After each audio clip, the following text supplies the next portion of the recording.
It's showtime, folks. Absolute cinema. Team USA Hockey takes home a 5-1 win versus Team Germany. And that is a 3-0 record for USA in the prelims. A perfect record that puts them on top of Group C. So gives them near perfect seeding for the medal rounds. They finished number 2 overall. Only Team Canada finished, well, they had the same record, but they finished atop the U.S. in terms of standings because they had a better goal differential. But whatever. It is what it is there.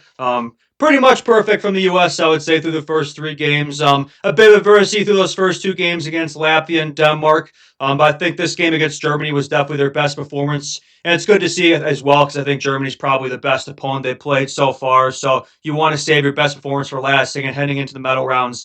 They'll get a bye for the initial medal round games, which will set them up for a quarterfinal matchup later on down the line. So yeah, USA gets a bye, and that their next game will be the quarters. They will face the winner of Sweden versus Latvia. Those games begin Tuesday, so we'll see what happens then. But anyway, that's later. Get into the game itself for this one. Connor Hellebuck back in net for the U.S., which you like to see. He had a very solid game for the opener on Tuesday. I would say Swayman struggled a bit yesterday, so good to get him out of there and get Hellebuck back in. Team USA starter for a reason.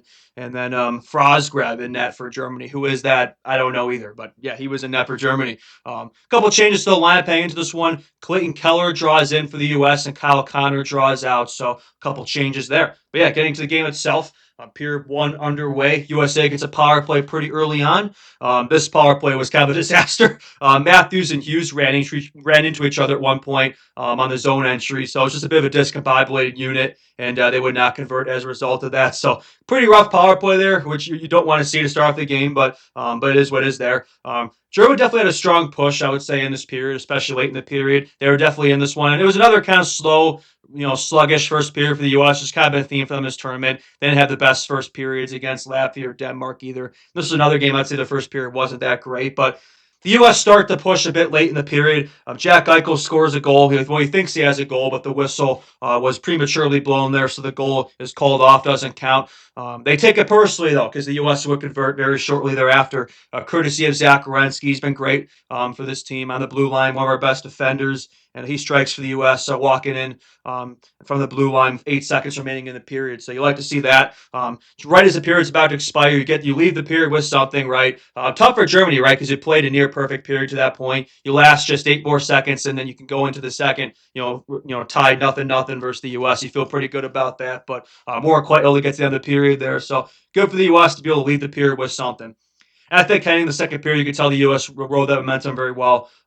The Germans do get a power play early on in the period. USA gets the kill. USA gets a power play after. You want to see the power play start to get going here because the U.S. have had some power plays in this tournament. Haven't really been able to develop the chemistry yet, get going the power play so far in the tournament, but they won on this one. Austin Matthews, this is definitely his best game of the tournament so far. He gets a deflection net front from a Quinn Hughes shot from the point, makes it 2-0 for the U.S. So good to see Austin Matthews getting the board. He's had a few assists in this tournament. Not a ton of goals so far for him. He hasn't really been finishing yet, but that started to happen in this game. This is definitely his best game of the tourney, and definitely gonna need him to be one of our top players if you're gonna want to take gold. So yeah, I think good to see from Matthews for sure. U.S. really started to come on strong after that goal. You could tell that gave him a lot of momentum. Jack Eichel hit a post pretty shortly thereafter. The Tchucks are being physical. Very physical game for the Tchuk bros. Both Brady and Matthew are laying a ton of hits in this one. Matthew and Leon Draisaitl were definitely chirping each other quite a bit. I believe there's a soundbite that was caught where Matthew was saying to Draisaitl that you're always the bridesmaid, never the bride. So that could refer to a few things, right? In the Stanley Cup Finals, he's lost to the Tchucks Panthers a few times the last 2 years when the Oilers and Panthers have faced each other, and also the fact that he's kind of number 2 on the Oilers in terms of the depth chart there behind McDavid. So Leon Draisaitl is still one of the best players in the game, and I think he clears Matthew Tkachuk as well. So I know that was meant to be a chirp, but I don't really think it really landed that well. But anyway, back to the game itself. Germans get a power play pretty soon after. U.S. kills it off. U.S. PK has been solid. Definitely the biggest test so far. The German, special teams definitely the best power play that they faced. They got guys like Draisaitl and Stützle and Peterka. They got some dangerous players, Siders. So definitely the best unit they faced so far. They get the kill. And yeah, I think late in the period, the U.S. really start to get going as well, get a strong finish to the period. Brock Faber delivers a shot from the point. This was kind of a weak one to give up for the German goaltender to Chuck Bros with the assist. It looked like Jack Eichel may have had a screen, may have they thought for a second he may have deflected the puck, which if he had, his stick was above the crossbar, so it would have been a high stick. But I don't believe. Well, obviously he didn't. It wasn't a high stick because it didn't go off of his stick. So Faber was credited with the goal. So puck did not make contact with Eichel's stick, but I think he definitely caused a bit of a disruption in front there, which probably led to that one going in there. Because otherwise, it's just a weak one to give up. It wasn't much on that shot. Definitely one you probably want back if you're the German keeper there. But U.S. will take it. That's a 3-0 lead there, so you like to see that. Definitely another strong second period for the U.S., which has been a theme for them this tournament. Second period's been very good for this team, right? First period's been kind of sluggish, but they've been playing very well in the second period. This is another good second period for them. Heavily out shooting, out chancing, out playing the Germans. Third period underway. U.S. gets off to a great start right away. This time, Tage Thompson, an absolute slapper from the point. He got a ton of heat on this one. Really nice shot from him. Makes it 4-0 for the U.S. Dylan Larkin with the assist there. He's been, quiet in this tournament, but solid, I would say. And yeah, the U.S. will not be finished. Jake Sanderson finds Matthews net front once again for his second of the game. So that's 2 goals in the game for Austin Matthews. I believe 3 points in the game. I think he's up there in terms of the tournament points leaders now. So good to see for Matthews, right? We'll see if he could do it in the games that actually matter because, as we know when it comes to Austin Matthews, he's very good in the regular season games that don't really count towards much. But then in the playoff games that actually mean something, he tends to disappear. So hopefully Matthews will bring the same energy forward in the medal round games. We'll see about that. But no, that was a good line for the U.S., I would say. The Matthews-Boldy line was their best line. That's a nice thing for the U.S. I feel like every game, a different line has probably been our best line, right? I would say the first game, I would say the Hughes line was the strongest, the Jack Hughes line. Second game, I think the Chuck Bros Eichel line was the best. And this one, I think Matthews-Boldy line was the best. So it's good to see, all the units kind of showing out. I think to have that depth, that whatever line you have out there is going to deliver.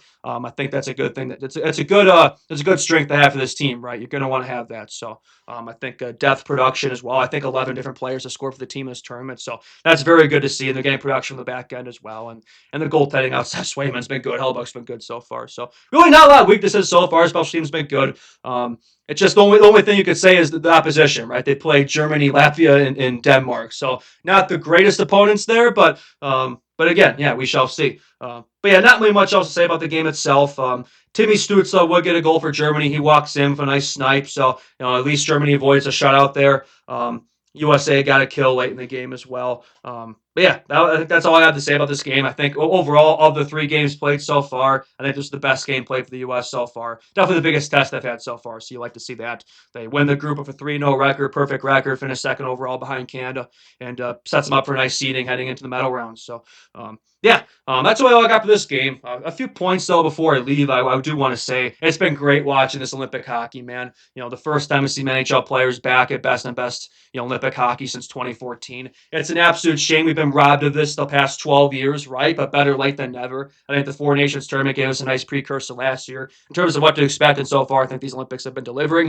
And we haven't gotten to the good part yet. We haven't even gotten to the good part yet. The prelims are over. The games that don't really matter are over. And now we're on the games that mean something. So it should be a ton of fun to watch. And yeah, we will be looking forward to it. And yeah, a few other points as well. Love hearing that NBC theme back. Obviously, Olympics, being played on Peacock, NBC. NBC used to cover the NHL, and I always love the themes they used to play. It's been great hearing that theme again. Very iconic. Feels like we're watching Stanley Cup playoff games right now, which is great to see. It has that type of atmosphere. And also shout out to TJ Oshie as well. Great to see him in the intermissions there. It's the anniversary, 12-year anniversary of his TJ Oshie 4 goals and 6 shots masterclass versus Russia. So that was a legendary moment. Definitely one of my favorite moments as a kid watching hockey. So good to see there. And yeah, that's all I got for this one. Yeah, next game for the U.S. Will be played versus the winner of Sweden versus Latvia. That game is Tuesday in the prelims. And yeah, that'll be the quarterfinal matchup. So U.S. gets a few days of rest here to kind of, get ready for the games that really mean something, and hopefully they can come on strong there and bring home a medal. That would be nice to see. Preferably a gold medal. All right, that's all I got for this one. Justin Lynch, Bjork Beams out. If you like this content, feel free to subscribe. I believe we're closing at 800 subscribers. I think we're at 792, so 8 away. So we're getting really close there. I'd like to hit that over this Olympic stretch here. That would be nice before we get back to Blackhawks hockey. And yeah, like this video, share around friends, family, haven't already. And I hope you like this Patrick Kane jersey, by the way. How about this? Little Showtime 2018 World Championships I thought that was a nice jersey to wear when Patrick Kane was the rightful captain of Team USA. The greatest American-born hockey player of all time, right there. Right there. You'd love to see it. All right, that's all I got for this one. We will see y'all in the next one. Bye-bye. Boop.